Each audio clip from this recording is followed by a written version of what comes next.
কিছু করা যাবে না। ইসলামিক লাইফস্টাইল হচ্ছে ফিতরা বেসড লাইফস্টাইল।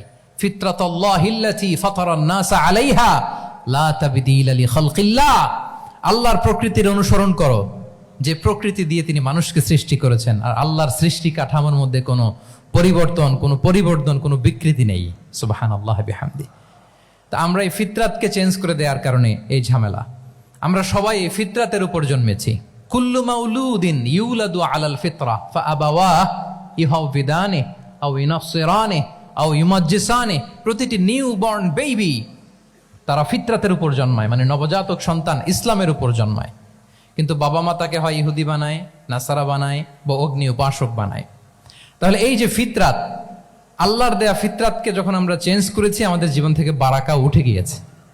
ফিতরাতকে যদি আরো সহজ করে আমি আপনাদেরকে বুঝাই, তাহলে ফিতরাত হচ্ছে যা কিছু স্বাভাবিক, যা কিছু কল্যাণকর, যা কিছু ভালো, তাই ফিতরাত। আই রিপিট, সুপ্রিয় শিক্ষার্থী বন্ধুরা, ফিতরাত হচ্ছে যা কিছু স্বাভাবিক, যা কিছু ভালো, যা কিছু কল্যাণকর, তাই কি? তাই ফিতরাত। এই যে এখন আরবি কোন মাস চলছে বলেন তো? রজব। এই রজব মাসের ২৬ তারিখ দিবাগত রাত্রে আল্লাহ রাসূল সাল্লাল্লাহু আলাইহি ওয়াসাল্লাম ঊর্ধ্ব জগতের একটা ভিজিটে গিয়েছিলেন। আমরা জানি না সবাই? হ্যাঁ, ইসরা মেরাজের কথা আমরা জানি। সো মেরাজ রজনীতে আল্লাহ রাসূল সাল্লাল্লাহু আলাইহি ওয়া আলিহি ওয়াসাল্লাম ফিতরাত মানে what is the essence of ফিতরা, এটা বোঝানোর জন্য হাদিসটা আমি শেয়ার করছি। মেরাজে যখন গেলেন, জিবরিল আলাইহিস সালাম ওনাকে দুইটা পেয়ালা দিলেন। তিনি বললেন উচিতু বি ইনাআইন, আমাকে দুটি পেয়ালা দেয়া হলো। ফি আহাদিহিমা লাবান ওয়া ফিল আখারি খামর। এক পেয়ালায় ছিল দুধ, আরেক পেয়ালায় ছিল মদ।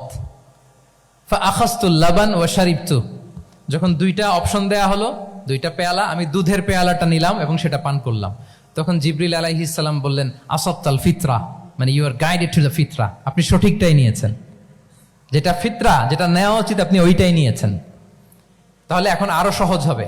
যদি দুইটা পেয়ালা দেয়া হয়, একটা মদের পেয়ালা আর একটা দুধের পেয়ালা, তো আমরা নিব কোনটা বলেন? হ্যাঁ, তাইলেই ফিতরা হবে। তাহলে কি হবে?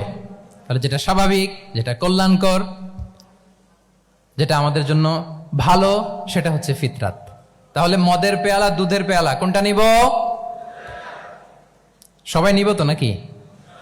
আমাদের রুচির যে দুর্ভিক্ষ চলতেছে, অনেকে মদের পেয়ালাই নিয়ে নিবে। কি বলেন? আছে না একদল, তারা কি করে? ওইটা চুজ করে ফেলবে।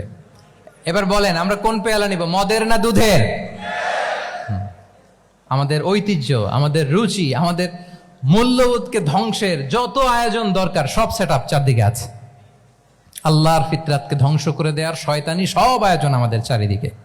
বাট আপনাকে রাইট থিংটা চুজ করতে হবে। তাহলে রাসূল সাল্লাল্লাহু আলাইহি ওয়াসাল্লামকে দুধ দেয়া হলো, মদ দেয়া হলো, তিনি নিলেন দুধের পেয়ালা। তাহলে এটা হচ্ছে ফিতরাত। এটা কি? ফিতরাত। এভাবে সবকিছু চেঞ্জ করে দেয়া হয়েছে। সবকিছু, আমাদের লাইফস্টাইল চেঞ্জ করে দেয়া হয়েছে, আমাদের ফুড হ্যাবিট চেঞ্জ করে দেয়া হয়েছে, আমাদের খাদ্যাভ্যাসের মধ্যে পরিবর্তন। দেখবেন যে এখন আমরা যা খাই, আগে কিন্তু এটা খাইতাম না। এখন আমরা প্রসেসড ফুড খাই, হ্যাঁ, ফাস্ট ফুড খাই, জেনেটিক্যালি মডিফাইড যে ফুডগুলো আমরা খাই, এরপরে ল্যাব মিট, কত যে ভয়ঙ্কর। আপনারা জেনে থাকবার কথা যে ল্যাবে তৈরি মাংস দেখেছেন নাকি আপনারা? প্রাকৃতিক মাংসের কোনো ছিটে ফোটা নেই, কিন্তু এটা গরুর মাংস হয়ে গেছে, ওইটা মানুষ খাচ্ছে। মানে আমাদের লাইফস্টাইলও করাপ্টেড, আমাদের ফুড হ্যাবিটও করাপ্টেড, আমাদের স্লিপিং সাইকেলটা করাপ্টেড, সবকিছু করাপ্ট করে দেওয়া হচ্ছে। এবং এটার প্রভাব পড়েছে আমাদের শিশুদের মধ্যেও।